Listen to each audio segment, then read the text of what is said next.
இப்போ நான் சென்னையில இருக்கேன்னா, ஒரு நாளே இவ்வளோண்டா இருக்கு. இம்மினிக்காண்டா இருக்கு ஒரு நாளு. ஆனா மதுரையில இருந்தா இவ்ளோ பெருசா இருக்கு. இந்த இவ்ளோ பெரிய நாளுக்குள்ளேயே வீட்டு வேலைய பார்க்குறேன். எங்க அம்மா என்னத்தையாவது செய்ய சொல்லுவாங்க, அத பண்றேன். எங்க அக்கா வருவா, எங்க அக்கா கூட எங்கேயாவது போயிட்டு வருது. எங்க அக்கா மகன் வருவான், அவன் கூட விளையாடுறது. சாயங்காலம் வந்தா வேற எங்கேயாவது கடைக்கு போறது எங்க அக்கா கூட.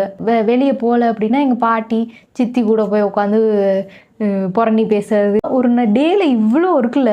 ஆனா சென்னையில இருந்தா பாருங்க, எந்திரிக்கிறோம், சாப்பிட்றோம், வேலை செய்றோம், தூங்குறோம். இங்கே ஒரு ஒரு ஒரு கொண்டாட்டமா இல்ல வாழ்க்கை. இன்னுமே பொழைக்க வந்த ஊர்ல நான் பொழைச்சுக்கிட்டே இருக்கேன், வாழவே இல்லையோன்னு தோணுது. எனக்குன்னு ஒரு மக்களை நான் சம்பாதிக்கவே இல்லை. அது என் மேலதான் தப்பு. இப்ப நான் ஊரை பத்தி சொன்னோன்னே நான் சென்னையை குறை சொல்றேன், அப்படி கிடையவே கிடையாது. எனக்கு மதுரை எவ்வளோ முக்கியமோ, எனக்கு மதுரை கொடுக்காத வாழ்க்கையை எனக்கு சென்னை தான் கொடுத்துச்சு. நான் சென்னைக்கு எப்பயுமே கிரேட்ஃபுல்லா இருப்பேன். நான் இண்டிபெண்டா என்னோட டெசிஷன்ஸை நானே எடுக்கும்போது அப்போ நான் வாழ்கிற மாதிரி இருக்கும். ஊரில் வந்து அதுக்கு நிறைய ரெஸ்ட்ரிக்ஷன்ஸ் இருக்கும். அங்கேயும் பாசிட்டிவ்ஸ் நெகட்டிவ்ஸ் இருக்குது, இங்கேயும் பாசிட்டிவ்ஸ் நெகட்டிவ்ஸ் இருக்குது. ஆனால் வாழ்க்கை இனிமேல் சென்னையில் தான் முடிவாயிருச்சா?